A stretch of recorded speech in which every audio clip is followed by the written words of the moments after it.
18 h, en plein centre de Paris. Nous sommes à l'URI, le service d'investigation chargé des enquêtes les plus sensibles se déroulant dans le métro. Depuis hier soir, une affaire grave mobilise Quentin et ses collègues, une agression à l'arme blanche.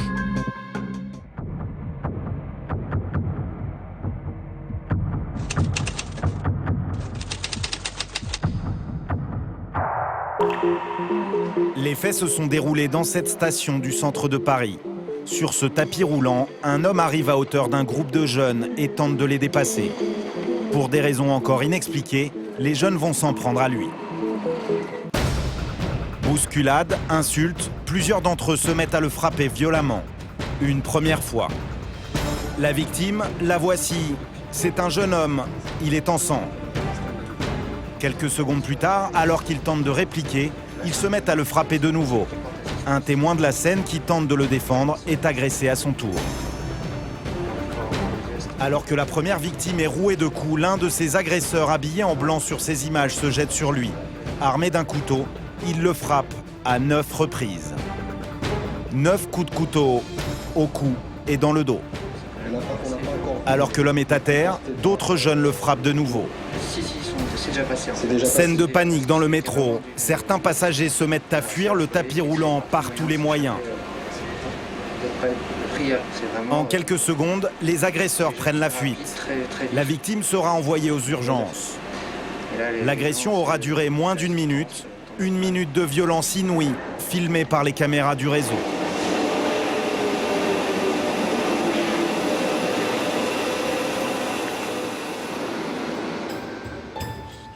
Pour les enquêteurs chargés de l'affaire, il faut aller vite. Première étape, visionner une centaine de fois la vidéo. À force de scruter les images, les enquêteurs parviennent à déterminer que 8 individus, 6 garçons et 2 filles, ont participé plus ou moins activement à l'agression. Pour l'instant, ils ne sont identifiés que par des lettres de l'alphabet. L'individu A qui est en train de porter des coups à la victime, ainsi que ses comparses qui sont tout autour et qui le frappent. On essaye de décortiquer les moindres faits et gestes en fait, des individus et pour pouvoir déterminer leur rôle, leur degré d'implication dans l'agression et expliquer aussi un petit peu éventuellement les traces, les blessures subies par la victime. Si la victime reçoit des blessures au niveau de l'épaule, en détaillant bien les agissements de chacun, on pourra peut-être déterminer qui a porté les coups à tel endroit. Parmi les policiers saisis de cette affaire, Quentin, 29 ans. C'est la première fois qu'il est confronté à une tentative d'homicide. Pour démarrer son enquête, il ne dispose que de ses photos, prises à partir de l'enregistrement vidéo. Ça nous permet de voir le visage de chaque mise en cause sous plusieurs angles. Pour la reconnaissance, c'est beaucoup plus facile. Là, on a une très belle qualité d'image. On peut le voir de 3/4, on peut le voir de profil, de face. Ça, c'est l'auteur principal. On le voit sous plusieurs angles. Et puis là, on a sa tenue vestimentaire, ce qui permet aussi, pour ceux qui sont sur le terrain, notamment la BAC, de flasher directement quand ils voient les individus qui sont habillés en plus de la même manière. C'est beaucoup plus facile. Ces photos sont envoyées aussitôt à tous les commissariats de la ville dans l'espoir de les identifier. Cette tentative d'homicide, c'est devenu la priorité pour ces détectives du métro. Nous suivrons pas à pas l'avancée de l'enquête. Ah, ça, c'est une merde. C'est une grosse merde dans laquelle toi, t'es mêlé de loin. Il n'y a pas de raison que tu bouffes pour eux. Je sais, mais je vais pas bouffer pour eux. Moi, je vais pas aller non plus dans ce truc-là. Agression sur un quai de métro. Une bande s'en prend à 2 jeunes voyageurs. Présent au moment des faits, un policier en civil va devoir intervenir tout seul.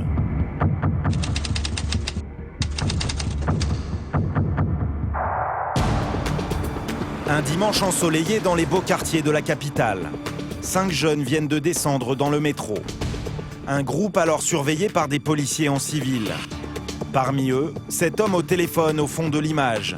Il s'appelle Claude, il est lieutenant à la BAC du 16e arrondissement. Et on suivait un groupe de 5 jeunes qui apparemment n'étaient pas du quartier. On se posait la question qu'est-ce qu'ils faisaient là sur le 16e arrondissement, dans les rues à déambuler. Après quelques instants d'observation, on s'est rendu compte qu'il s'intéressait aux portables des jeunes en particulier, des jeunes filles et autres. Et ensuite, notre filature nous amène au métro. À cet instant, Claude est seul en filature. Il ne sait pas encore que la situation va très vite s'envenimer. Le groupe se met à encercler 2 passagers assis sur le quai. 2 jeunes âgés de 15 et 17 ans. On voit bien qu'ils se positionnent petit à petit autour. Moi, je suis ici, assis un peu plus loin là, sur le quai et je ne vois pas les victimes. Hein. Je vois les jeunes là qui déambulent, mais les autres jeunes, je ne vois pas. Il y a le parapet ici, plus un distributeur de boissons ici, donc je ne les vois pas. Hein. Quelques secondes plus tard, le groupe agresse les 2 jeunes. Là, on voit ça va partir. Lui, il a bien regardé. En fait, le meneur de la bande, c'est celui-là. Hein. C'est un majeur. Hein. C'est un majeur. Il y a des mots. La victime ne se laisse pas faire. Bousculade, ça part en vrille. Sur le quai de ce métro, les 5 jeunes rouent de coups les 2 passagers. Bien que tout seul, Claude doit intervenir. Dans le feu de l'action, il n'hésite pas à sortir son arme de service.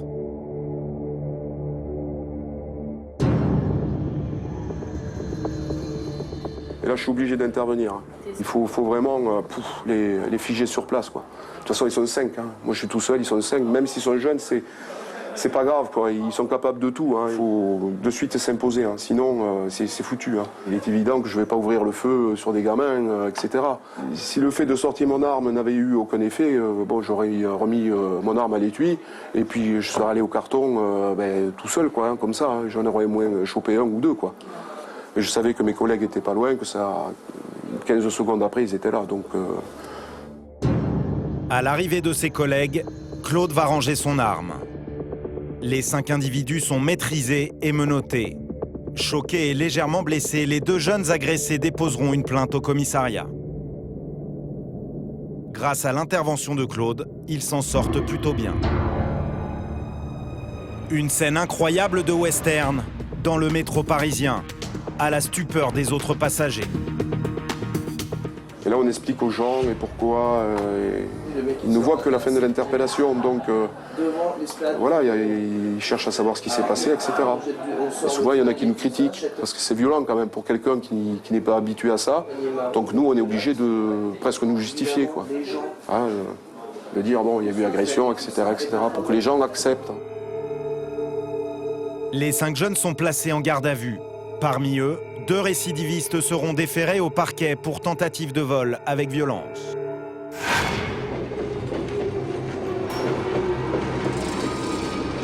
Retour à l'unité de recherche et d'investigation, les détectives du métro. Une dizaine de jours après la tentative d'homicide au couteau, l'enquête de Quentin a fait une avancée déterminante. Grâce aux photos diffusées dans tous les commissariats, certains jeunes ont été arrêtés et placés en garde à vue dans ces locaux. Pour Quentin et ses collègues, en comparant leur visage avec les images de l'agression, il s'agit maintenant de déterminer les responsabilités de chacun.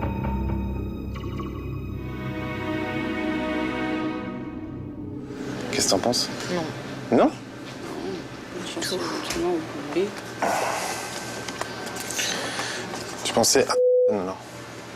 Écoute, moi, par rapport aux oreilles décollées, aux lèvres assez épaisses, moi, je trouvais que ça ressemblait pas mal à celui-là. Quoi qu'il est peut-être un peu foncé de peau, effectivement. Je verrais pas lui du tout. Tu verras l'autre? Plus l'autre, oui. Tatouage. En fait, c'est sur le... Une tâche épineuse, la plupart des jeunes interpellés refusent pour l'instant de se reconnaître sur les images de la vidéo. Il y a que ça qui reconnaît sa présence, pas sa participation, elle a rien fait. Mais elle reconnaît que ceux qui sont en garde à vue avec elle étaient présents sur les lieux.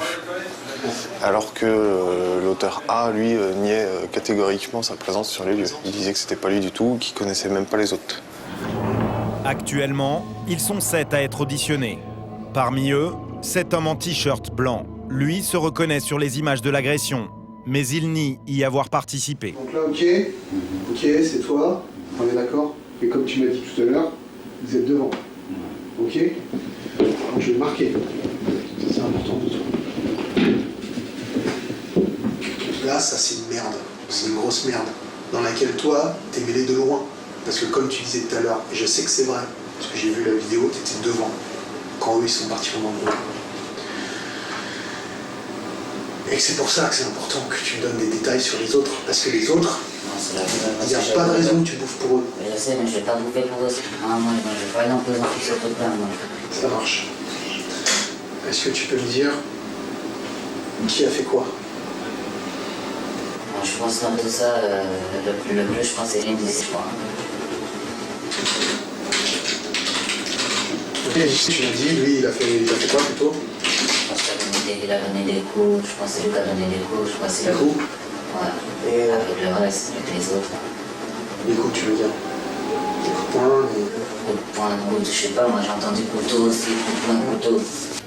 Après les premières heures d'audition, les enquêteurs vont très vite s'intéresser à l'un des 7 interpellés, ce jeune au t-shirt marron. Quentin le soupçonne d'être l'homme en blanc, l'auteur des coups de couteau. C'est sûr que tu connais pas les personnes avec qui tu as été interpellé hier? Ils ont dit à mes collègues. C'était bien toi qui t'as dit tout en bas. Bien moi. Voilà, moi. Et je peux avoir une confrontation avec eux? Qui s'en rappelait de cette scène. Hein? Et qui s'en rappelait de ce qui s'est passé vendredi 28 mai. Toi, tu t'en rappelles pas? Non, mais tu dis putain, mais moi aussi je peux dire putain dans ces cas-là. Ouais, mais vas-y, je vous ai parlé hier, non? Tu m'as rien dit hier. Hier, allez, vas-y. Et bon, on arrête là, sinon je veux l'avocat, c'est tout fini, le docteur, c'est... Tu as déjà eu l'avocat. Oui, comment ça, mais là, si vous poursuivez ma garde à vue, j'ai pas un autre, non? Elle dit qu'elle t'a rencontré sur Facebook, une netlog, il y a environ 3 semaines. Facebook? Ouais. Tu veux le connaître chez moi pour entrer chez Internet, chez moi? T'es d'accord? Jusqu'à présent, le jeune homme jure n'avoir rien à voir avec cette affaire. En l'interpellant, les enquêteurs ont pourtant trouvé sur lui un élément à charge. Un couteau de type papillon qui pourrait correspondre à celui utilisé lors de l'agression. Il essayait de s'en débarrasser quand il était menotté au banc du poste de police de l'Escaut. En l'espèce, il essayait de le refiler à sa complice. Alors, comment légitimer le port d'une arme de 6e catégorie sur soi quand on n'est pas autorisé à l'avoir, quoi. Surtout quand on est en garde à vue pour une tentative d'homicide et de violence avec arme, par arme blanche surtout. C'est ça le principal. L'arme est expédiée au laboratoire de la police scientifique pour détecter la présence d'éventuelles traces ADN de la victime. Mais en attendant les résultats, Quentin a d'autres atouts à jouer. Dans la salle d'à côté, 3 hommes attendent d'être auditionnés. Parmi eux, Arthur, la victime. Il a passé 1 semaine à l'hôpital. Pour les médecins, c'est un miraculé. Frappé à plusieurs reprises au cou et dans le dos, il ne comprend toujours pas ce qui a pu entraîner cet enchaînement de violences ce jour-là. J'ai retourné de travail, je partais chez moi, voilà. Comme ça, ils m'ont agressé. Je voulais passer, voilà. Il m'a dit tu passes pas. Il m'a insulté et voilà, c'est parti. Je suis en colère un peu, mais ça va. Déjà, on peut rien faire. De toute façon, ils vont prendre pas mal. Ils vont partir en prison, de toute façon. Si Arthur a eu la vie sauve, c'est en partie grâce à Kevin. Ce jeune provincial de passage à Paris a été l'un des seuls à lui porter assistance. J'ai entendu des cris et donc j'ai un peu accéléré le pas. J'ai vu les agresseurs s'enfuir par l'escalator. Et j'ai vu Arthur plein de sang et puis personne qui l'aidait, quoi. Les gens passaient, continuaient à leur chemin autour et ça j'ai pas... Ça m'est resté en travers de la gorge. Les gens, ils ont des œillères et ils passent. Et ils pourraient laisser, je vais utiliser le terme, ils pourraient laisser crever quelqu'un, quoi. Et ça, j'ai pas pu, quoi. J'ai pas pu le laisser comme ça, donc je me suis occupé de lui et puis j'ai appelé les pompiers, je l'ai assis, j'ai fait les points de compression et puis j'ai attendu, tout simplement. Pour Arthur, c'est l'heure de l'identification. À travers une vitre sans teint dissimulée derrière ce plan de métro, il est confronté à ses agresseurs présumés. Vous reconnaîtrez qui? Plus, c'est le 2 et le 6. Le 2 et le 6. Le 2, comme si c'était lui qui m'a tapé. Le 2, des coups de couteau? Les mêmes tailles, les mêmes visages.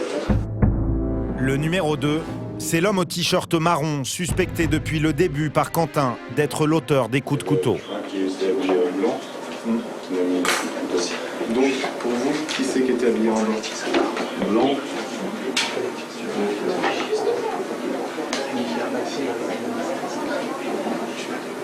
C'était le 2. C'était le 2. D'accord. C'est ça. Après Arthur, d'autres témoins de l'agression se succèdent derrière la vitre. Plusieurs d'entre eux semblent désigner le même homme, le numéro 2. Ils ont reconnu l'individu numéro 2, qui correspond, pour nous, à celui qui est tout en blanc sur la vidéo, l'auteur principal. Et ils le reconnaissent comme étant l'auteur principal. Cependant, ils ne sont pas formels. Donc on va compléter au niveau des auditions, pour confirmer le rôle qu'ils avaient. Quentin reprend aussitôt son interrogatoire, mais le jeune homme reste campé sur ses positions. Après 24 heures de garde à vue, il refuse toujours obstinément de reconnaître sa participation à l'agression. Pourtant, pour sa première enquête sur une tentative d'homicide, Quentin est persuadé de tenir le coupable. Il donne le numéro d'une nana aussi, avec qui il était censé être au moment des faits, à un barbecue. C'est son alibi. Il s'enfonce un petit peu. Je lui ai demandé à quelle heure il était là-bas, ce barbecue. Il m'a dit d'abord à 19h et puis ensuite on a refait le trajet. C'est pour ça que ça nous a pris beaucoup de temps. On a refait tout son trajet et finalement il termine par dire qu'il s'il y était, c'était pas avant 23h, 23h30. Voilà. Et je lui ai demandé où est-ce qu'il était avant, il était à Châtelet. Donc il reconnaît effectivement sa présence à Châtelet. Mais il se reconnaît pas sur la vidéo. Il se reconnaît pas, il dit qu'il n'a pas de pull blanc, enfin bref. Il reconnaît pas les autres. Il donne rien, quoi. Dès demain matin, Quentin reprendra son interrogatoire, en espérant cette fois recueillir les aveux du suspect et mettre un terme à cette affaire. Au même moment, à l'autre bout de Paris. Au milieu des usagers, un passager pas comme les autres. Laurent est policier dans les trains de banlieue et tous les jours, c'est par les transports en commun qu'il se rend à son travail.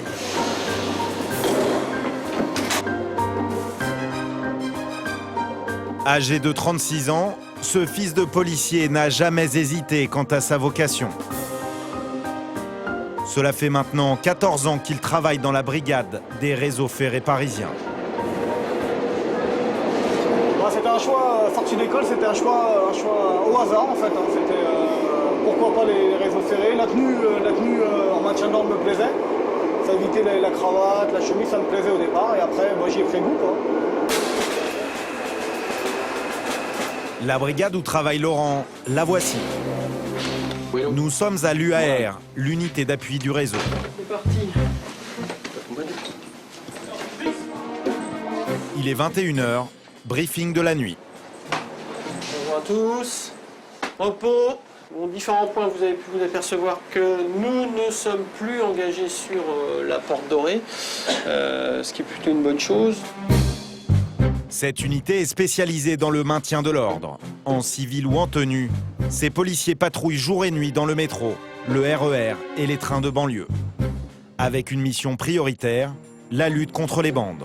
Il va falloir être très vigilant sur le secteur de la gare du Nord, sur le secteur de Châtelet. C'est pour ça qu'on a demandé à 3 équipes en tenue sur Châtelet et 3 équipes sur gare du Nord de se prépositionner afin d'être très vigilants sur ce qui pourrait arriver sur ce secteur. Des questions par rapport à ça? C'est bon? Pour l'ensemble. Fou! À vos services, rampez la main et bon courage. Cette nuit, par groupe de 4 ou 5, ils vont se déployer dans les endroits sensibles de la capitale. Gare du Nord, il est 22h. Parmi les hommes en tenue, nous retrouvons Laurent, déjà en intervention. Un jeune homme est actuellement contrôlé par son équipe. Son délit, être en possession d'une béquille. Anodin, sauf qu'il ne boite pas et que l'objet peut s'avérer être une arme durant une bagarre. Après un rapide contrôle, le jeune homme peut repartir, mais sans sa béquille. C'est courant qu'il y ait des bagarres à béquille, ça fait très mal. Donc le jeune homme, on lui a demandé s'il avait un certificat médical ou une ordonnance pour avoir le port de cet équipement, il a non, donc on va laisser la béquille à notre poste nord. Et si demain il a une ordonnance, il viendra récupérer sa béquille sans problème. Donc les collègues sont partis ramener la béquille au poste nord. Toute la soirée, jusqu'à la fermeture des stations, Laurent et ses hommes patrouillent sur le réseau. Et rapidement ce soir, une nouvelle alerte. Et là, vous avez voulu faire les cow-boys alors qu'on vous a arrêté, je suis tranquille. Un vol à l'arraché avec violence a été commis par une bande de jeunes sur le quai du métro. 7 individus suspects viennent d'être arrêtés. La situation est tendue. Laurent et ses hommes sont appelés en renfort. 21h27. Arrivez du train, 21h27. À la demande des policiers, pour ne pas envenimer la situation, nous filmons la scène en caméra cachée. Sur le quai, les 7 individus sont allongés sur le sol. Il y en a un qui est relativement énervé, donc il faut obligé de le mettre. Attention, pourquoi vous tapez la merde?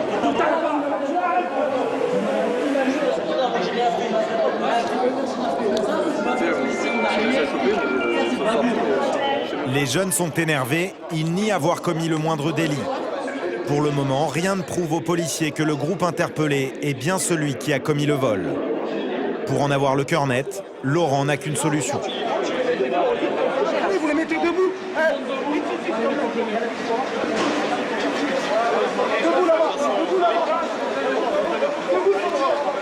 Il compte organiser ici même, au milieu des autres passagers, une confrontation avec les victimes. 2 jeunes filles frappées par leurs agresseurs qu'il fait venir dans cette station. Le vol a eu lieu il y a une vingtaine de minutes. Elles sont encore sous le choc.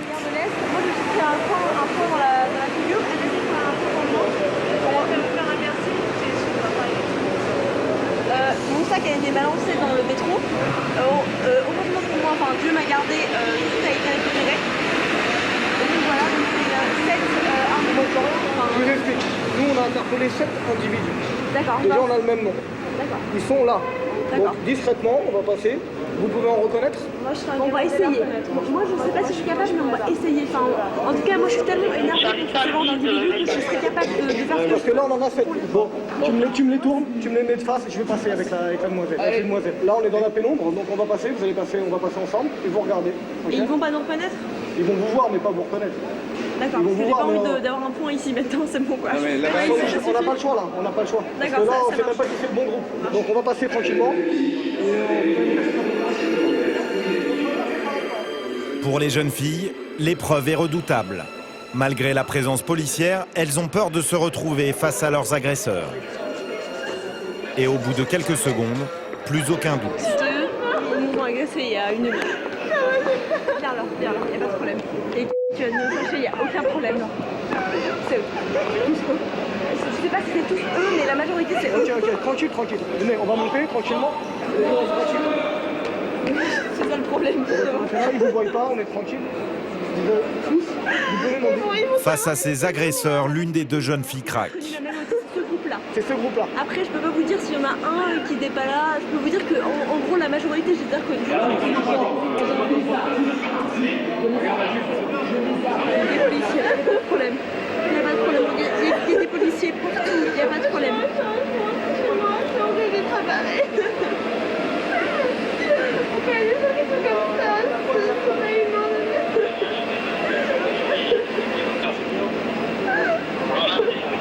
Calmez-vous, madame, calmez-vous.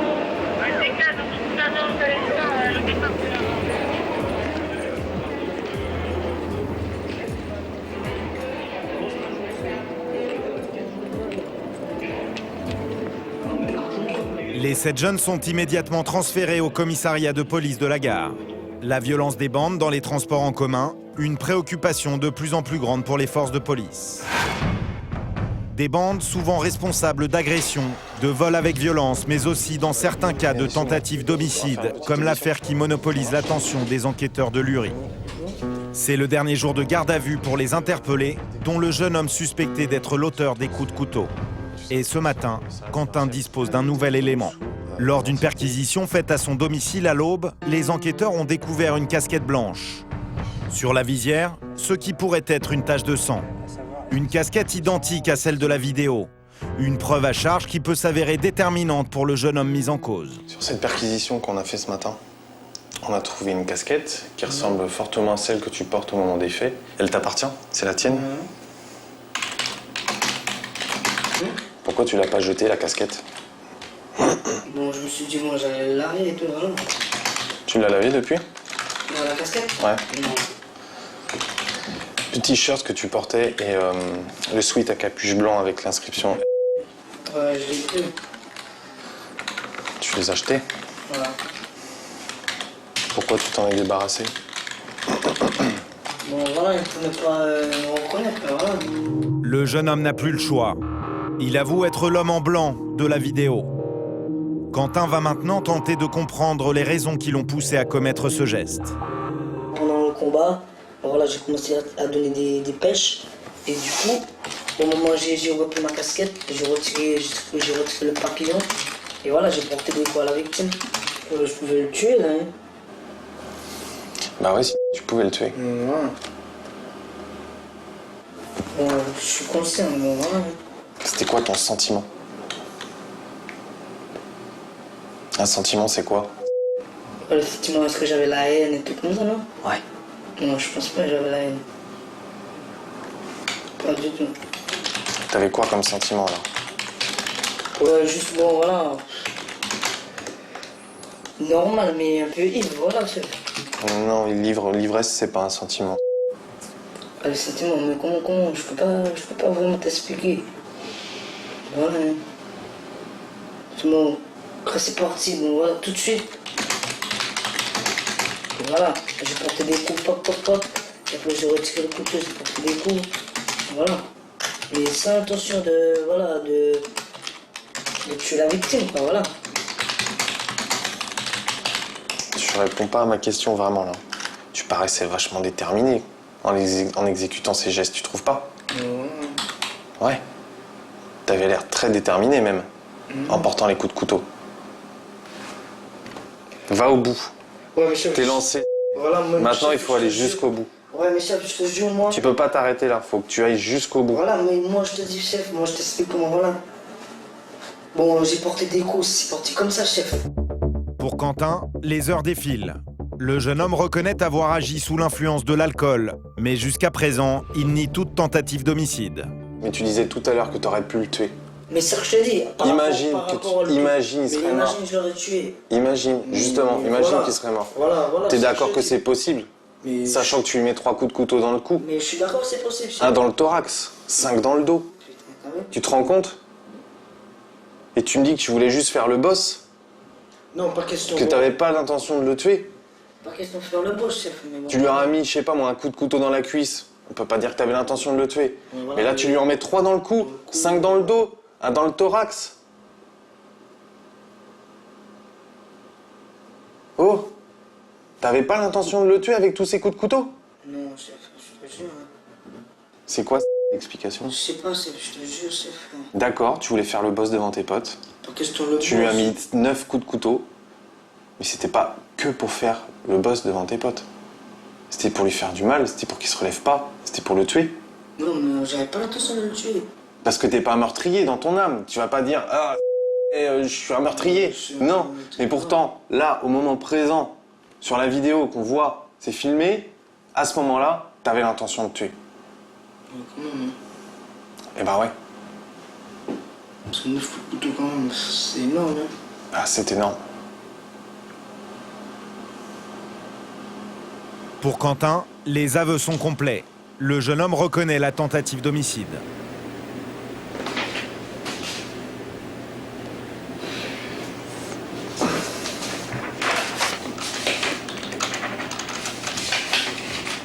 Le moment où il a signé, gros soulagement quand même.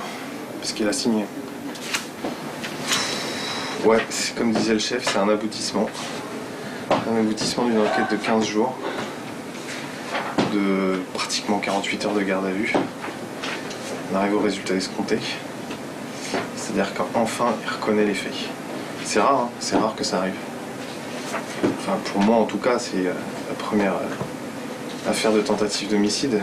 Mais putain, c'est bon.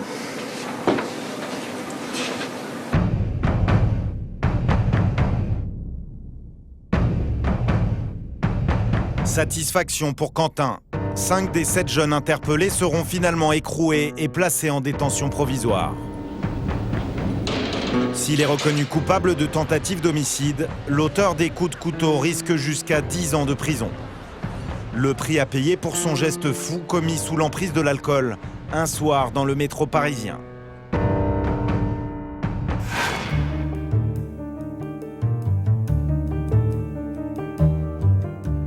Le lendemain matin, 8 h, en plein centre de Paris. Nous sommes dans les locaux de la BAC Métro, une unité de la brigade anticriminalité spécialisée dans le réseau ferré parisien. Ces policiers ne travaillent qu'en civil. Leur rayon d'action, l'ensemble des couloirs et des stations de la capitale. Et depuis quelques jours, une affaire requiert l'attention de Didier et de ses hommes. Donc les leurs, c'est ce qu'on fait aujourd'hui. On part sur nos petits arracheurs là, qui ont plusieurs faits, donc on va se mettre en place rapidement. Kevin, tu te mets Franklin. Voilà. La voici là, Miro, et nous on va faire des tours de 9. Si les autres veulent tourner aussi, Manu, tu te mets avec nous. Et voilà, vous avez tous vu les photos là? C'est bon? Vous avez tous des feuilles? Bon, alors on y va direct. Allez, merci. Pour ces policiers de la brigade anticriminalité, il s'agit de se déployer sur certaines lignes pour prendre en flagrant délit une bande de voleurs de téléphones portables qui sévit depuis plusieurs jours. On va faire un dispo là sur un groupe de 5 individus qui tapent depuis une semaine là. Ils en sont au moins une bonne dizaine de faits. Que des vols violents, des vols arrachés, essentiellement des iPhones, sur des personnes âgées, des jeunes, des filles, voilà, ils n'ont pas de scrupules. Et les gens, ils sont en possession de téléphones portables qui valent super cher sur le marché, donc voilà, ça attise les tentations et voilà, il y a de plus en plus de vols. Hein. Donc on les a ratés de peu hier, donc là on va essayer de se mettre sur les endroits sensibles et on va essayer de les interpeller aujourd'hui. Cette bande, la voici, filmée par les caméras du métro parisien.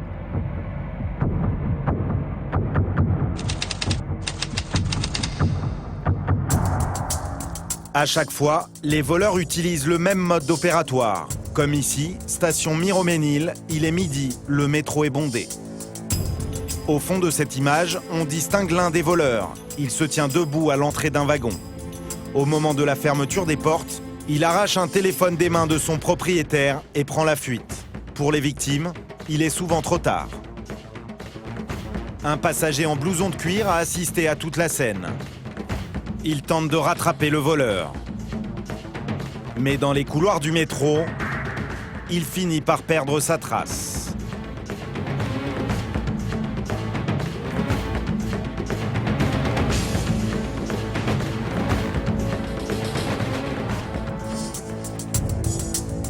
On retrouve la même bande quelques jours plus tard dans cette station. Cette fois, il est 10 h du matin. Debout dans l'encadrement d'une porte, l'un des voleurs a repéré sa proie. Juste après le vol, un passager tente de s'interposer. Il est violemment frappé par l'un des complices restés en retrait. L'homme tente malgré tout de rattraper les voleurs, sans succès.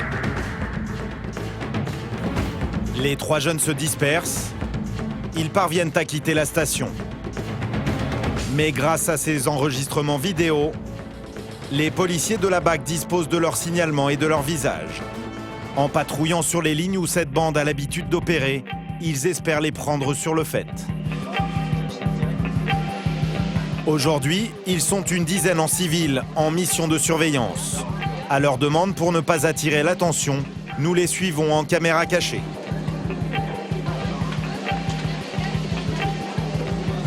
Après plusieurs heures de patrouille, aucune trace de la bande des téléphones portables. Mais arrivé à une station, un des enquêteurs repère 2 individus au comportement suspect dans la rame voisine et décide d'intervenir. 2 hommes sont aussitôt interpellés et menottés. Putain. Oui, 2 minutes. Tu m'as fait quoi? Tu m'as fait quoi? Pour les policiers, ce jeune homme en polo noir était sur le point de commettre un vol dans le sac de cette jeune femme. Voilà, donc là-dessus, en fait, je précise que vous n'êtes pas blessé, qu'il ne vous manque rien. Vous avez vérifier théoriquement qu'il ne vous manque rien. Si jamais nous on retrouve quelque chose sur eux au commissariat, j'ai vos coordonnées, donc je peux prendre contact avec vous et vous appeler.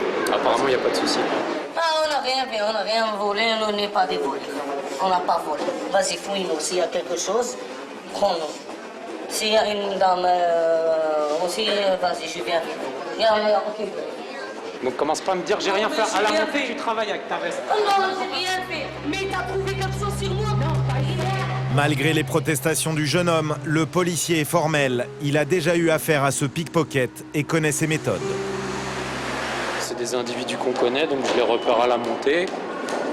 Après, le plus petit, là, eh ben, il part, hop, il met sa veste au bras pour cacher ce qu'il fait. Le deuxième, il enquille, ça part derrière deux jeunes filles à la montée. Il colle sa veste, il essaye de prendre dans le sac. Ils ont l'habitude, hein. Ils vont vite, ils repèrent, et puis après, ça va très vite. Hein. Moi, j'ai vu ce que t'as fait. Moi, j'ai rien fait. Il y a un victime. Il y a un victime. J'ai volé quelque chose. J'ai volé quelque chose. Non, j'ai pas essayé de voler. J'ai pas essayé de voler. Ah, arrête. C'est bon. Non, toi, tous les jours, tu me dis comme ça. C'est bon, t'as dépassé les limites. On est d'accord. Chacun le jeu, ok? Hein? Tu travailles, tu te fais prendre, c'est comme ça. Non, mais j'ai rien fait. J'ai rien fait. Montre-moi quelque chose. Montre-moi. Montre-moi. Il y a un victime. T'inquiète Il y a pas. un victime. T'aurais eu le temps de Fouille-moi. prendre. T'aurais eu le temps de prendre. Ce serait fait. Le jeune homme est énervé. Dans ces cas-là, pour ne pas prendre le risque de le transporter dans le métro au milieu des passagers, c'est en fourgon que les deux hommes sont conduits auprès de l'officier de police judiciaire qui va les auditionner. Pour les hommes de la BAC, la journée se termine par un flag. Dès demain, ils seront de retour dans le métro avec le même objectif que ces derniers jours, retrouver la trace de la bande des arracheurs de téléphones portables. 4 millions de voyageurs par jour, 300 stations, plusieurs centaines de kilomètres de tunnels et de couloirs. Pour surveiller cette ville souterraine, les policiers du métro disposent d'une arme particulièrement efficace, la caméra. Rien que pour les lignes circulant à l'intérieur de Paris, elles sont près de 10 000 à filmer jour et nuit les quais et les stations. Et c'est ici, dans cette salle secrète, que toutes ces images atterrissent. Nous sommes au TN Réseau, le centre névralgique de la surveillance du métro parisien. Toute la journée, les membres de cette équipe observent et analysent en temps réel toutes les images qui leur parviennent. Au moindre incident, ils peuvent intervenir. Tony Chen, 32 ans, est brigadier chef. C'est l'œil du métro parisien. De son poste d'observation privilégié, il guide les équipes qui patrouillent sur le terrain. Donc là, on a repéré là, qui sont actuellement à Trocadéro, des mineurs de l'Est qui commettent des vols à la tire. Ils sont interpellés par les effectifs BAC. Parce que c'est un outil qui s'est révélé très efficace pour constater les infractions qui se commettent dans le réseau. Les pickpockets originaires des pays de l'Est, c'est la priorité actuelle des patrouilles sur le terrain. Plusieurs bandes de mineurs, généralement des filles, détroussent les voyageurs. Reliés en permanence avec Tony, Alexandro et ses hommes attendent les ordres. Ils se tiennent prêts à intervenir à tout moment.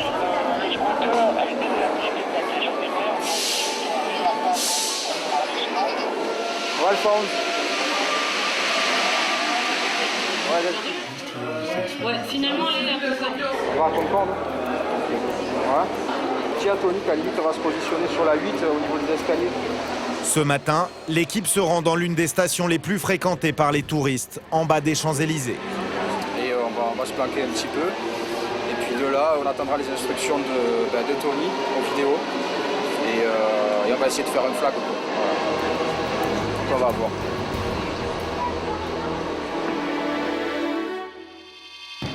Station Concorde, 11h du matin. Pour Alexandro et ses collègues, l'attente commence.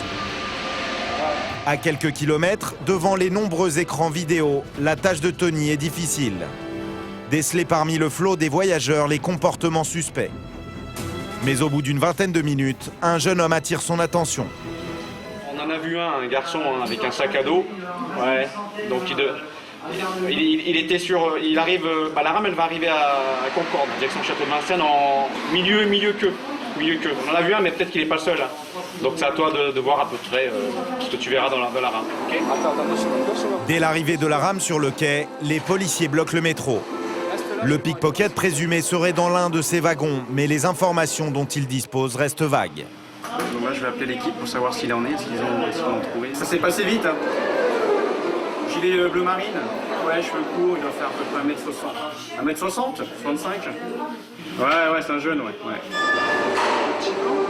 Non, petit brun, juste devant toi. Finalement, un jeune garçon est repéré, le seul dans ce wagon qui tourne le dos aux policiers. Ouais, petit, avec un sac à dos, il a un sac à dos. C'est bon, okay. Il est tout seul alors? Regarde, là, il n'y en a pas d'autre à l'intérieur. Donne-moi ton sac. Demande si la personne qui se fait voler, demande. Tu as réussi à prendre ou pas? Tu as réussi à prendre ou pas?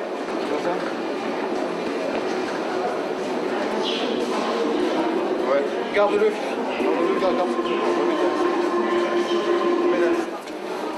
Je vais voir, apparemment il est monté, c'est ça, au milieu. Monsieur, dame, regardez vos portefeuilles. Verify your money, there is a pickpocket. A priori, aucun vol n'est signalé sur cette rame. Les policiers sont persuadés d'être intervenus à temps. Le jeune n'a commis aucun délit. Donc ça va finir en vérification d'identité.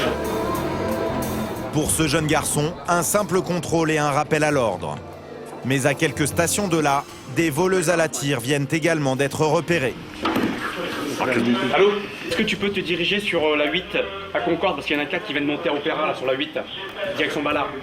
Allez, on part sur la 8, Il y en a 4 qui arrivent sur la 8. Pas le choix pour la patrouille, il faut se séparer et sprinter pour intercepter le métro à temps.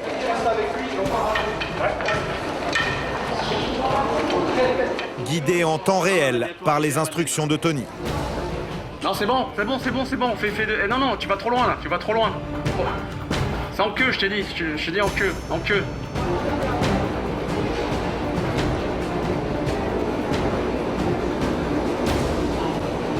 Donc ça sera la dernière voiture et l'avant-dernière voiture. Tu vérifies qu'il y a bien 4 jeunes filles. Dernière, avant-dernière, c'est là.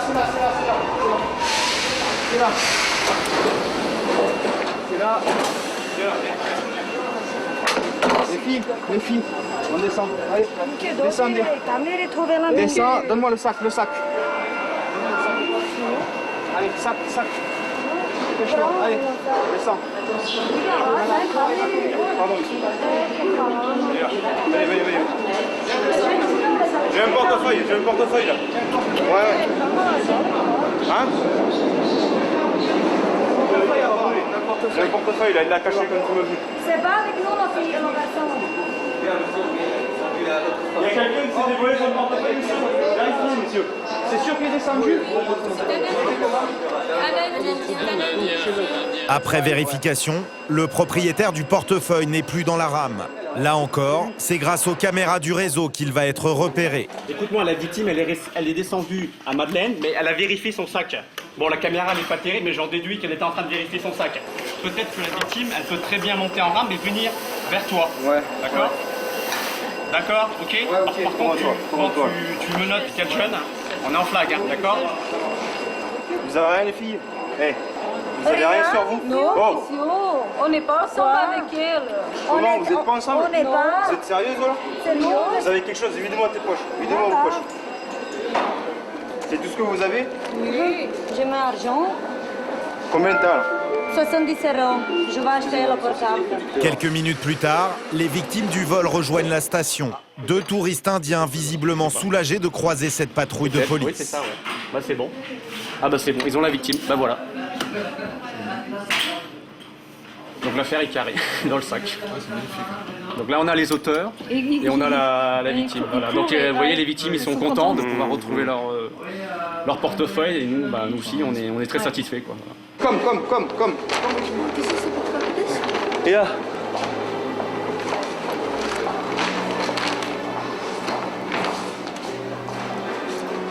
It's sûr. Thanks a lot. Stay with me. Stay with me. Yeah, sure. You have to do declaration. Yeah. Here. Okay. 10 minutes. Yeah, okay? no problem. It was very crowded. I was just going in. It was in this pocket. I felt someone picking it out. So I asked in the train. Since I don't know French, I couldn't ask much. So I got down in the previous station. It was having only less money, but all my cards and documents to travel back to India was in this. I was very grateful. Pour les touristes, il s'agit maintenant d'aller déposer plainte au commissariat. À l'extérieur, un fourgon attend les jeunes pickpockets.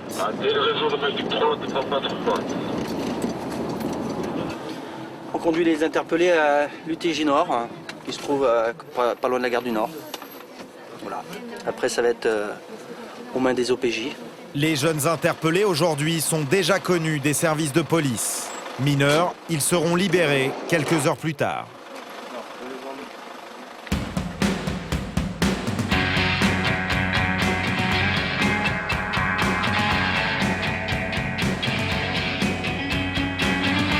Qui court? C'est moi. Bon alors, donc qui a volé? Voilà. Et donc il te faut quoi? Il te faut qu'on te tire encore les verres du nez? Alors maintenant on arrête les conneries, on raconte tout. T'as compris?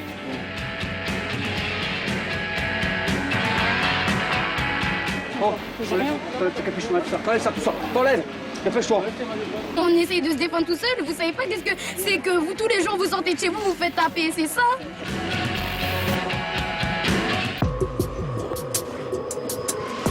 Retour dans le métro parisien. Pour les policiers de la BAC, le même objectif depuis plusieurs jours. La bande de voleurs de téléphones portables qui sévit sur certaines lignes. Positionnés dans des stations clés, ils espèrent les surprendre en flagrant délit. Et ce matin, ils vont avoir beaucoup de chance. Métro Liège, il est 10 h. Les trois mêmes jeunes viennent de procéder à un nouveau vol. Mais ce que les voleurs ignorent, c'est qu'à ce moment précis, ils ont déjà été repérés par 3 policiers de la BAC. Ce jour-là, François était posté avec 2 de ses collègues à la station précédente. Tout à fait. Nous étions répartis sur tout le quai et nous attendions, on regardait sur les rames qui venaient donc direction Châtillon et également celle de direction à Saint-Denis. Donc après plusieurs heures d'attente, nous avons aperçu les individus qui se trouvaient sur l'autre rame en face. Les policiers identifient aussitôt les voleurs d'après leur signalement. Pas de temps à perdre, ils se précipitent sur le quai d'en face pour prendre le métro suivant. Après plusieurs jours de filature, ils sont peut-être enfin sur le point de les arrêter. Il y a une certaine adrénaline et une certaine joie, mais bon, rien n'est encore fait, donc on se demande si on va les avoir ou pas. Mais à la station suivante, ils finissent par les repérer. Et là, je les vois, ils sont en milieu de quai. Quelques minutes après leur délit, les 3 jeunes sont en effet revenus sur le même quai pour prendre le métro suivant. Dans la rame qui s'arrête à leur hauteur, François et ses collègues sont prêts à intervenir. En quelques secondes, 2 jeunes sont interpellés.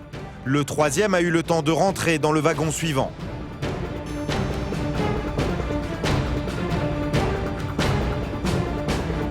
Deux enquêteurs, dont François, se lancent aussitôt à sa recherche.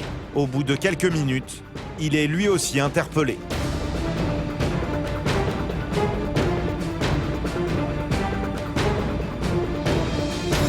Malgré une dernière tentative pour se dégager, les 3 hommes sont rapidement maîtrisés.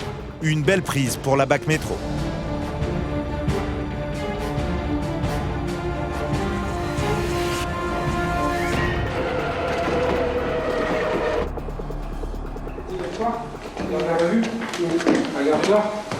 Depuis leur arrestation, les 3 hommes sont retenus ici, à l'URI, l'unité de recherche et d'investigation. Chacun dans une salle, ils sont auditionnés par des officiers de police judiciaire. Toute la journée, on va rester ensemble. Et toute la journée, je vais te poser des questions, tu vas me répondre. Je vais te montrer aux victimes. Et j'espère que cette fois-ci, tu vas pas me mentir. D'accord? Ah non, tu vas pas sortir, pépère. Tu vas rester encore avec nous. On va te poser plein de questions. Et après, tu vas sûrement être déféré.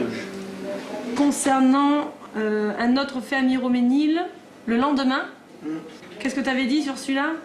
Que c'était pas toi qui avais arraché? Ouais, c'était pas moi, j'avais arraché. Ouais, c'était Isnoko qui est devenu Osal, qui après est devenu Anasala et qui maintenant. Donc tu veux t'expliquer sur ça? Non. Non? D'accord. Viens, Régis. Pourquoi? Parce que depuis hier, tu me dis pas que ton frère, c'est ton frère jumeau qui se cache derrière. Oh, ça là. Tu me prends pour un con depuis hier soir? Pourquoi? Parce que vous avez arraché plus de 15 fois sur 10 jours? Et pourquoi? Parce que t'es majeur, bonhomme. Tu comprends ça? Voilà pourquoi. Attends, je t'ai prévenu combien de fois hier? Regarde-moi, combien de fois je t'ai prévenu? Assez pour que tu saches. Arrête de jouer le surpris de service là, en me disant pourquoi je vais le déférer. T'as un avocat particulier ou un... Pour l'instant, les interpellés se murent dans le silence. Mais les policiers disposent d'un atout non négligeable gravé sur ces CD. Vidéosurveillance de chaque station et qui permet de confondre les individus, de vraiment visualiser soit les faits, soit de visualiser leur présence sur les lieux au moment des faits, et ce qui nous permet aussi d'avoir une reconnaissance par la victime de l'auteur de leur agression. Les 3 jeunes arrêtés dans le métro sont jusqu'ici totalement inconnus des services de police. Mais les enquêteurs sont persuadés d'avoir affaire à un groupe en pleine expansion. Au départ, on avait un fait, 2 faits à peu près isolés, et au fur et à mesure que ça avance, ils en font 3-4 par jour. Et voilà, ils prennent confiance en eux, donc ils limiteraient, ils deviendraient de plus en plus violents. Jusqu'à présent, c'était des vols à l'arraché. Vers la fin, on a quand même une personne qui s'est défendue et qui a pris un coup de poing, quoi. En plus, c'est essentiellement des jeunes femmes. Enfin bon, voilà. En les confrontant à ces enregistrements vidéo, les enquêteurs espèrent leur faire avouer les faits et les pousser à donner le nom de leurs complices. On va mettre pause, on va écrire ça parce que franchement... Il y a eu un coup.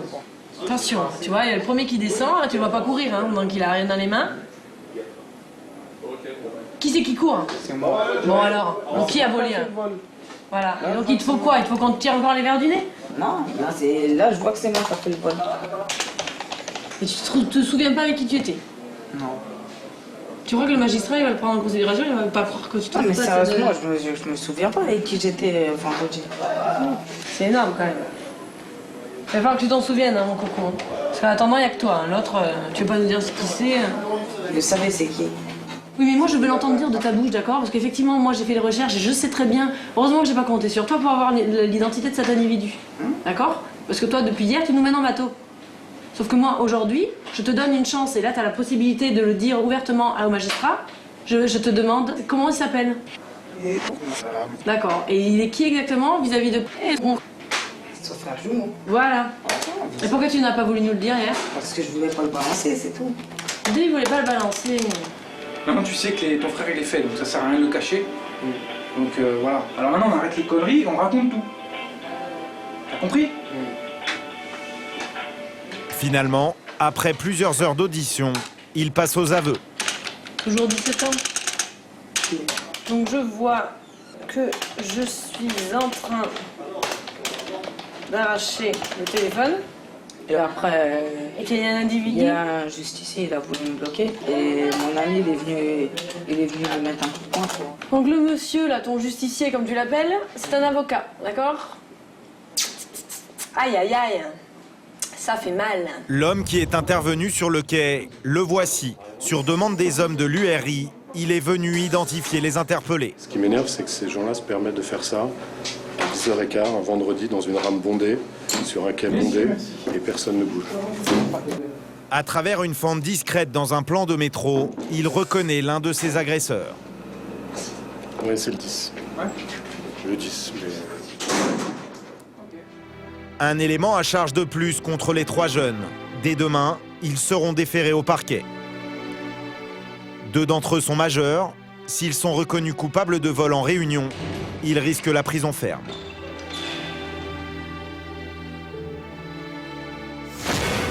Les vols à la tire, c'est l'infraction la plus fréquente constatée dans les transports en commun. Près de 9 plaintes sur 10. Mais les caméras du réseau observent parfois des délits bien plus graves, notamment les agressions sexuelles. Comme ce matin, à proximité des Champs-Élysées. Un attroupement autour d'une jeune femme alerte les policiers chargés de la surveillance. La femme à moitié dévêtue vient d'échapper au pire.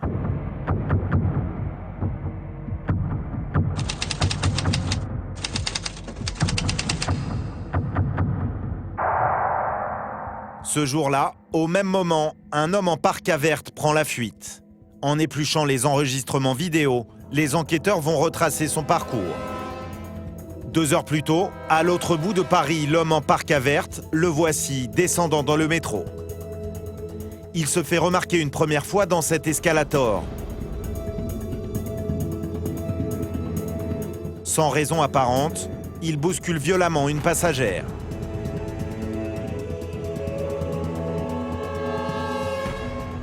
Puis continue son chemin. Quelques minutes plus tard, il en bouscule une deuxième et monte dans une rame.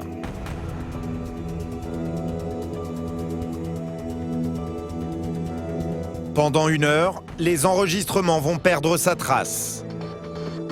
On le retrouve ici, dans une station desservant les Champs-Élysées. Là, sur le quai, au milieu des autres passagers, il agresse sexuellement une femme.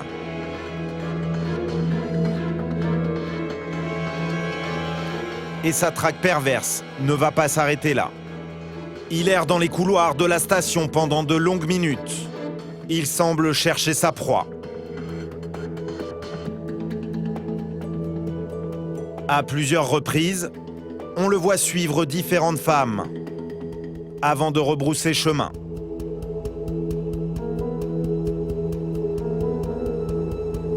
Il en agresse certaines.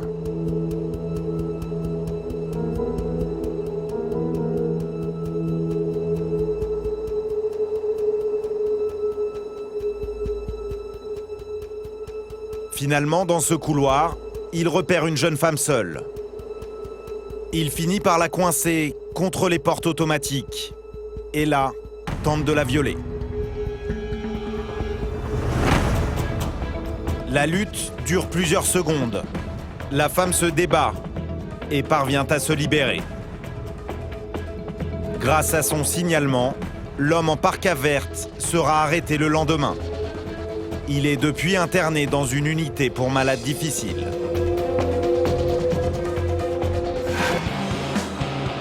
Parmi les missions de la police des transports de la capitale, un point sensible, la sécurité dans les gares. Surveillance, patrouille, intervention, c'est le travail au quotidien de l'UPG, l'unité de police des gares. À la gare de Lyon, le responsable de la sécurité, c'est lui, le lieutenant Moussa. Et ce matin, il est dans ses petits souliers. Une commémoration d'anciens combattants doit avoir lieu dans l'enceinte même de la gare dans quelques minutes. Du travail en plus pour les policiers de la gare de Lyon. On a pour mission aujourd'hui de sécuriser la gare le temps de la cérémonie, pour éviter que des indésirables viennent troubler le bon déroulement de la cérémonie elle-même. Pour le moment, on va prendre plus ou moins la température sur le terrain. En fonction des événements, on se déploie. Il y a des questions ? Pour ces policiers, la principale difficulté est d'assurer le bon déroulement de la cérémonie sans trop perturber le fonctionnement de la gare. Plusieurs hauts responsables de la SNCF et de la police sont attendus pour l'occasion. Alors le lieutenant veille, tout doit se dérouler parfaitement. Sur le parvis, quelques SDF semblent agités et alcoolisés.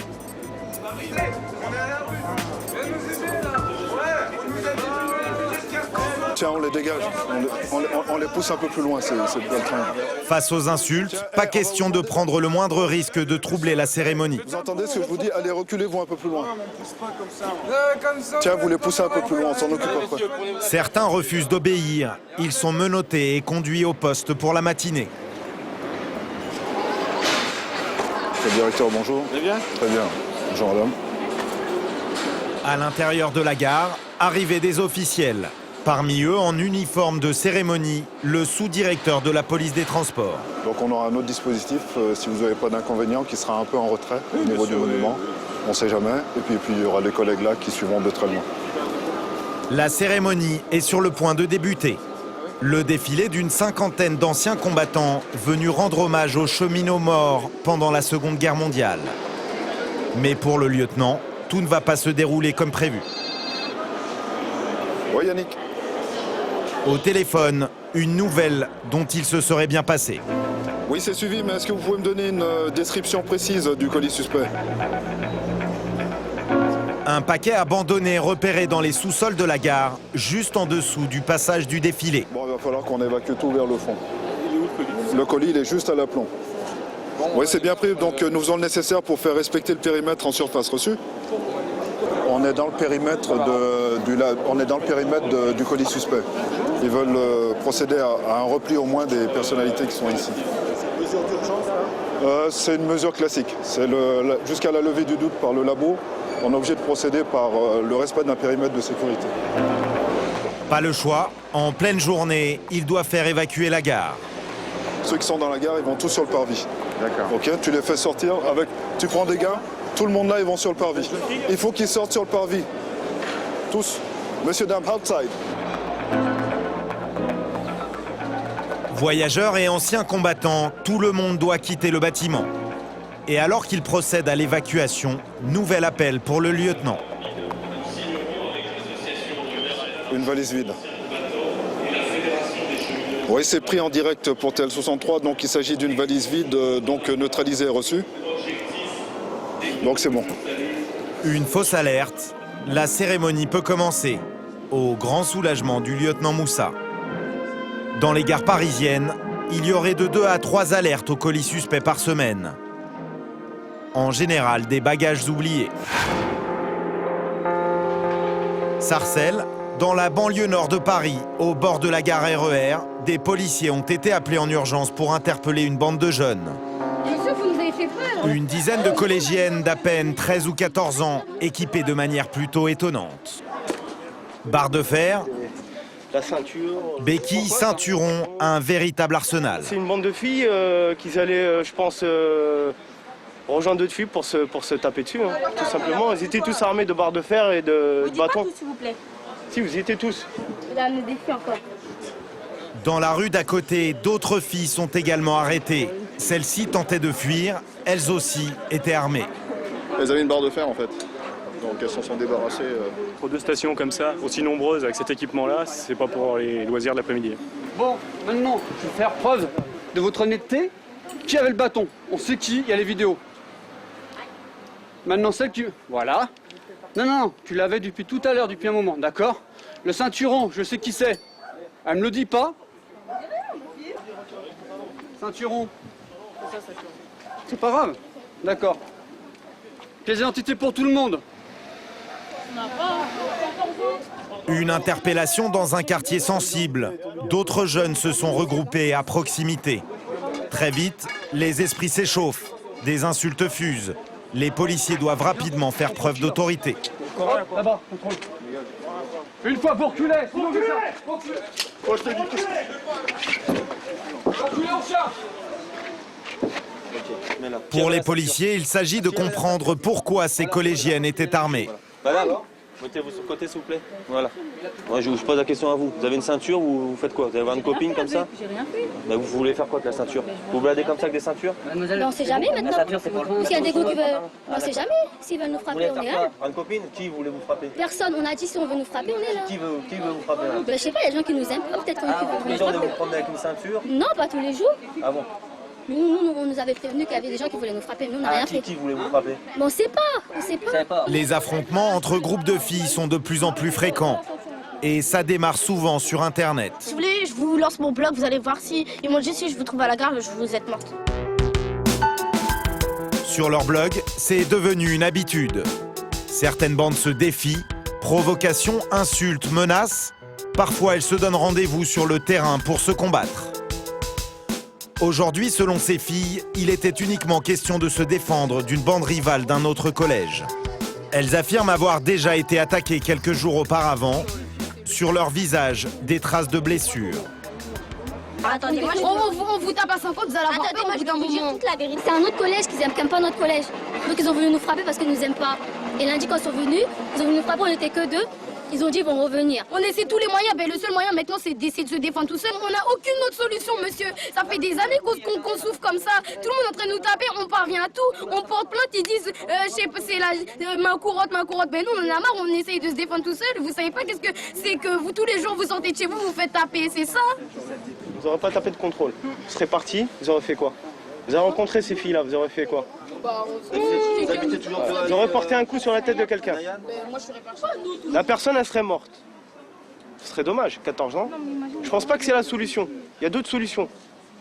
Faut pas répondre par la violence, c'est pas bon. Aujourd'hui, ces filles se posent en victimes. Mais les policiers ne sont pas dupes. Ça vous fait quoi quand vous voyez tout ça, vous? De toute façon, là, depuis quelque temps, ça n'arrête pas. Les bandes, que ce soit les mecs ou les filles, maintenant, c'est les filles qui prennent exemple sur les mecs, ça se tape, c'est des bandes qui n'arrêtent pas. Ça change plus, il y a 17 personnes. Donc ça, c'est l'étape des armes qu'on trouve régulièrement, des ceintures, des bâtons. Un bâton, vous le trouvez ça partout. Une barre de fer, vous trouvez ça partout. Sur le réseau, il y a plein de déchets le long des voies. Vous trouvez votre bonheur. Si elles ont envie d'en découdre réellement, maintenant les filles veulent faire pareil que les garçons. Donc le résultat maintenant, on a aussi violente. Voire pire, par moment, voire pire. Voire pire, ouais. Parce qu'elles n'ont pas vraiment de limite et puis elles ont vraiment une haine. Donc moi je préfère mettre fin au bout d'un moment, faire un contrôle et puis comme ça il n'y a pas de blessés. Cet après-midi, les policiers sont satisfaits. Ils sont intervenus avant la moindre violence. Les adolescentes sont emmenées au commissariat de la ville. Un contrôle d'identité et une garde à vue de 24 heures en guise d'avertissement. Elles ne ressortiront que le lendemain.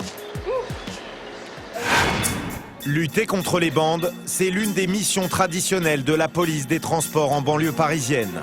Mais depuis peu, ils sont amenés à effectuer de nouvelles tâches. À quelques kilomètres de là, prise de service d'une unité spéciale. Dans cette camionnette, 4 fonctionnaires de police chargés d'une mission d'escorte. Leur cible, ce bus qui traverse plusieurs quartiers sensibles de la Seine-Saint-Denis. Vous accompagnez pour votre sécurisation, donc voilà. On vous... Pardon? Ouais, tout à fait. Donc on vous suit, aucun problème. Si vous avez un problème dans le bus, vous mettez les warnings. Feu de détresse. Ça marche? Ce bus n'a pas été choisi au hasard. Nous sommes à Aulnay-sous-Bois, à une quinzaine de kilomètres de Paris. Au printemps dernier, cette ville a fait la une de toute la presse. À l'époque, plusieurs bus du département sont la cible d'attaques répétées. Jets de pierre, véhicules incendiés, jusqu'au drame d'Aulnay-sous-Bois en mai dernier. L'agression d'une conductrice sortie de force est passée à tabac. Pour endiguer cette flambée de violence, les services de police ont mis au point ce système d'escorte. On a récupéré en fait la sécurisation des bus par rapport au caillassage qu'ils ont subi ces derniers temps. Donc il faut essayer de s'adapter. On prend contact avec les bus pour savoir, avec le conducteur, pour savoir s'il n'y a pas eu des caillassages, pour savoir si le secteur est calme. Et puis voilà.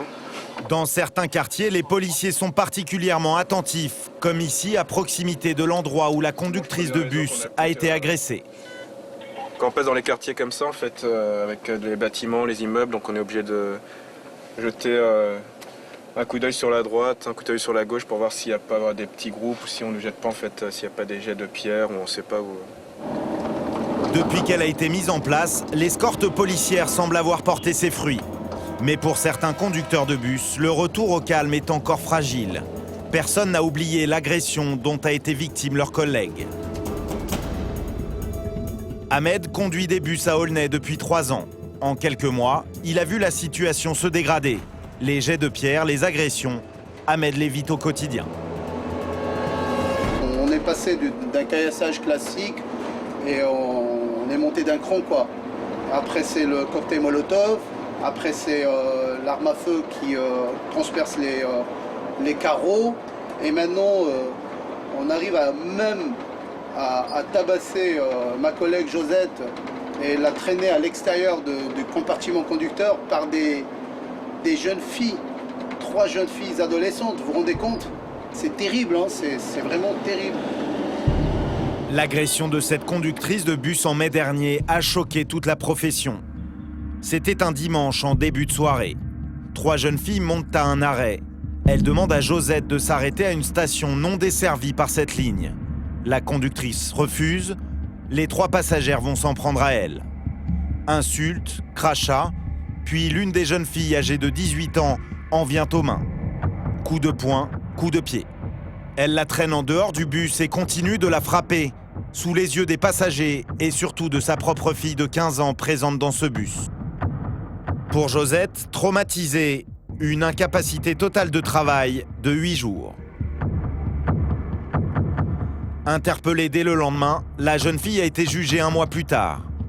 Condamnée à 7 mois de prison avec sursis et 2 ans de mise à l'épreuve. Depuis l'agression, Ahmed, comme la plupart des conducteurs de bus de la ville, redoute d'aller travailler. On prend notre service et on part sur la ligne. On est en permanence sur nos gardes. On ne sait pas sur quoi on va tomber. Donc il y a une espèce de méfiance. De toute façon, chaque jeune qui rentre dans le bus représente un danger potentiel pour nous. Ça peut basculer d'un calme total à une situation extrême. Il y a des moments où on se dit qu'est-ce qui va m'arriver si je traverse par là? Est-ce que je ne vais pas appeler le PC radio pour demander une déviation parce qu'il y a une zone non éclairée? À ce point, il y a des lampadaires, ça arrive, une ampoule grillée ou... eh ben on est devenu... voilà, même si à la base c'est pas volontaire, hein, c'est juste des ampoules qui sont HS. On se fait des dessins. Ça veut dire que vous avez peur à ce moment-là? Mais bien sûr. Vous dire le contraire, c'est vous mentir. Hein. Moi, je dis tel que je ressens les choses. Hein. C'est devenu presque un métier dangereux, hein, j'allais dire. Il y a très peu de candidats maintenant qui postulent. Face à la montée de cette violence, le personnel des transports en commun d'Île-de-France est en première ligne. Un climat hostile sur l'ensemble du réseau qui n'est pas sans conséquences. À la RATP, on est conscient du problème. Dans cet immeuble du centre de Paris, une cellule d'aide psychologique a été créée il y a 10 ans. Franck Turmot est psychologue. Son rôle, aider les témoins ou victimes d'agressions à surmonter leurs angoisses. Lorsqu'on a été victime, je dirais, ou qu'on a été témoin impliqué dans un événement grave, eh bien parfois les gens vont découvrir des aspects de leur personnalité qu'ils ne doutaient pas. Des peurs diffuses, de l'angoisse, des troubles du sommeil qui apparaissent. Alors bien sûr, suivant les secteurs, suivant les milieux, suivant le degré de connaissance des gens, eh bien on assiste à des différences. Il y a certains secteurs où ça va venir spontanément, d'autres où les gens ne sont pas encore tout à fait convaincus, hein, parce que parler à un psychologue quand on n'a pas été blessé physiquement, quand on s'est fait juste cracher au visage, pour beaucoup, ça peut être sans incidence. Mais pour un certain nombre de personnes, parfois, c'est la goutte qui va faire déborder le vase et qui va être, je dirais, l'événement qui fragilise la personne et qui l'effondre. Ils sont dans la gare.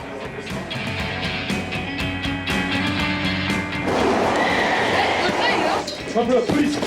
Chope-le, Mathieu! Allez, circulez s'il vous plaît, il n'y a rien à voir, prenez votre train, merci. Je te mens pas, hein, la vidéo, on voit bien, on voit t'es lacet rose, on voit que t'entoures le jeune avec ton pote, je te montre à toi aussi. La photo, ouais.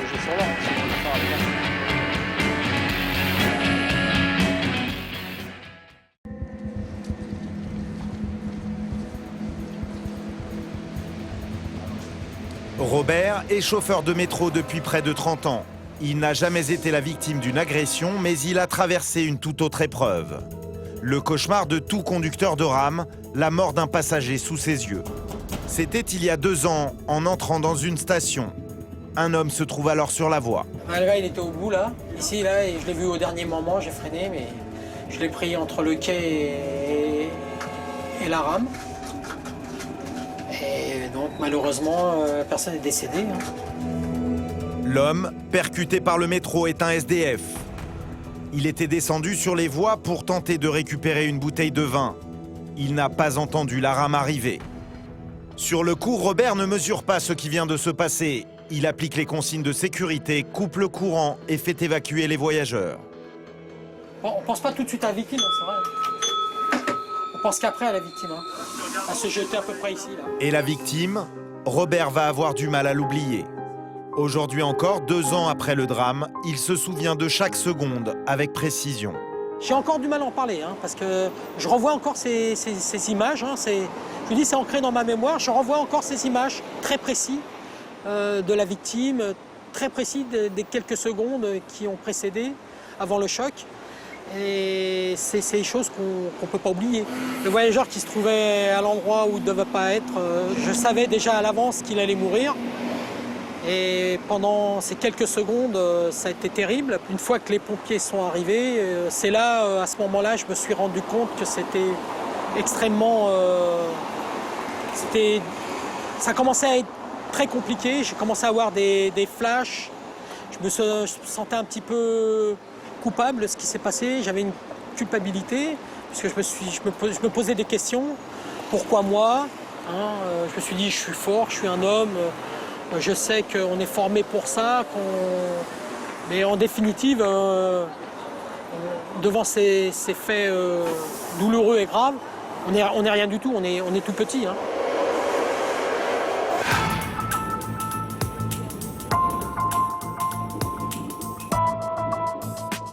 15h, une ligne de RER en banlieue nord de Paris. Parmi les voyageurs, nous retrouvons Laurent, lieutenant à la brigade des réseaux ferrés. Aujourd'hui, avec plusieurs de ses collègues, c'est en civil qu'il patrouille sur les lignes du réseau.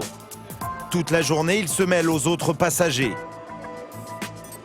Son rôle, repérer les agissements suspects et tenter d'intervenir en flagrant délit.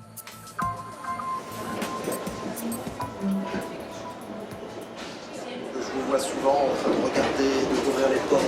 Ah, c'est beaucoup d'observation. Il faut regarder, il faut être curieux. Il faut être très très curieux, s'occuper de tout ce qui est pas normal, pas copain. Si tous les gens regardent dans une direction, il faut les voir s'ils regardent. Il y a peut-être une bagarre, des vols, ou tout simplement un accident. Il faut être curieux. Donc voilà.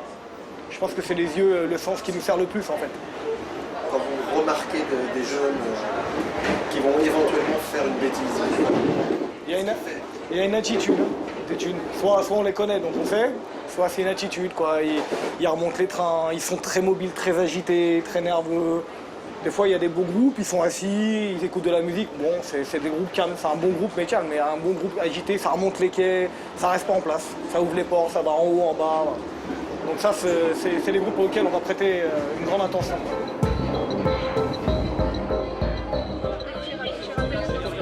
À quelques kilomètres de là, dans une gare RER, une bande d'une vingtaine de jeunes vient justement d'être repérée par les écrans de contrôle.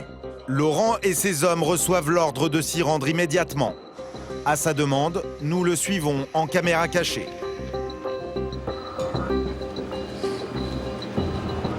Dans la gare, les policiers en civil se déploient aussitôt. Mais pas de traces des jeunes. Ils semblent s'être volatilisés. Ouais, c'est toute l'équipe là-bas. C'est grillé. Vérification à l'extérieur de la gare. Personne. A priori, c'est une fausse alerte pour les policiers. Mais au moment où Laurent remonte vers le quai, un de ses collègues est le témoin d'un vol à l'arraché. Devant notre caméra, les voleurs tentent de prendre la fuite.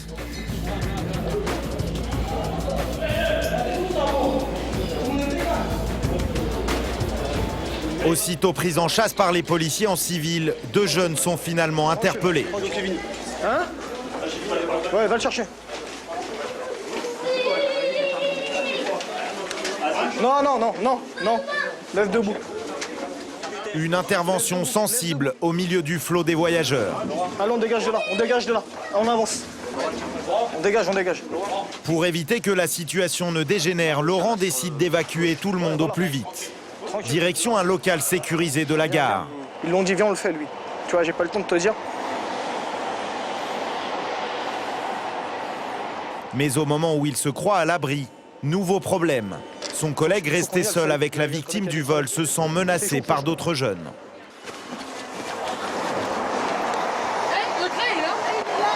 Allez, circulez s'il vous plaît, il n'y a rien à voir. Prenez votre train, merci. Et il a pas déposé plainte tant qu'il y a les petites camarades devant en fait. Voilà. D'accord, et...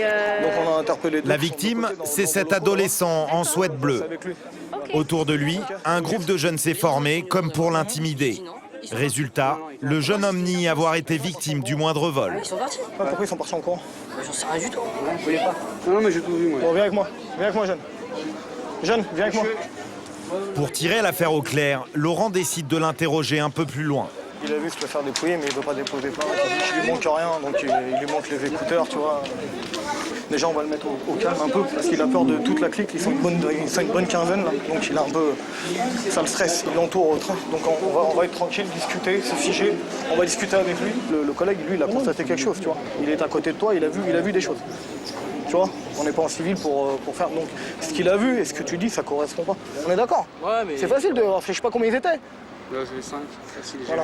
La méthode porte ses fruits. À l'abri des regards, le jeune homme devient plus loquace. Là, Charles, je le gère.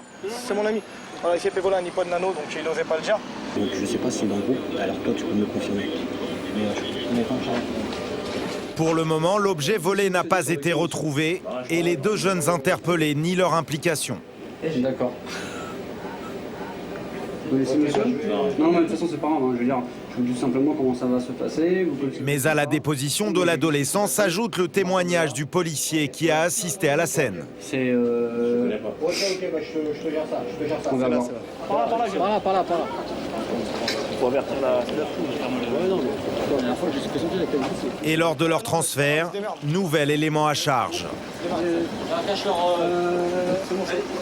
Laurent reçoit sur son téléphone des images du vol enregistrées par une caméra de surveillance de la gare. Comment? C'est pas toi, ça? C'est moi. Bah voilà. Je peux revoir? Oh, tu peux leur voir tant que tu veux. Moi, je suis un petit malin, je te montre que ça. Ouais. Donc après, tu dis ce que tu veux. La vidéo, tu vois? Je te mens pas, regarde la vidéo. Voilà. On voit bien, on voit tes lacets roses, on voit que t'entoures le jeune avec ton pote. Je te montre à toi aussi. Imagine la photo, moi la vidéo, ce que je vois. Pardon, c'est... Imagine, en plus j'ai un super... Toi, t'es là. Ton pote avec ses lacets roses, il est là. Et ce qu'on cherche, c'est le mec en blanc qui l'a. On le voit bien. Ah c'est votre troisième qui a tué le truc. Donc les gars, après c'est vous qui voyez. C'est vous qui voyez. Moi, je te présente à l'OPJ, tu dis ce que t'as fait, tu dis pas je lui montre. Ça me pose pas de problème. Toi c'est pareil. On va à l'OPJ, tu dis ce qui s'est passé. Si ça te pose un problème, moi je montre. Voilà. Ok? Ah, on a la suite. Voilà. C'est le troisième qui a le iPod. Attention. Cet après-midi, la mission des hommes du réseau ferré s'achève ici. C'est le commissariat de la ville qui va s'occuper des suites à donner à cette affaire de vol. Les deux interpellés sont placés en garde à vue. Pour Laurent, il est temps de rentrer à la base. Une affaire de flag comme celle-ci, le sentiment du devoir accompli. Quand on fait une belle affaire, comme je le disais, la victime nous remercie, donc là déjà c'est le meilleur des choses. Merci monsieur, heureusement que vous étiez là, on met fin à des violences, on récupère des objets volés, donc tout ça c'est le chill. Quand rien à faire. Et au quotidien, on est là, on est présent dans les trains, on essaie d'intervenir dès qu'on voit quelque chose, donc on est là pour même si on est en civil, on est là pour la sécurité des personnes. Dès demain, Laurent et ses collègues seront de retour sur le réseau pour tenter, comme beaucoup d'autres, d'assurer la sécurité des voyageurs.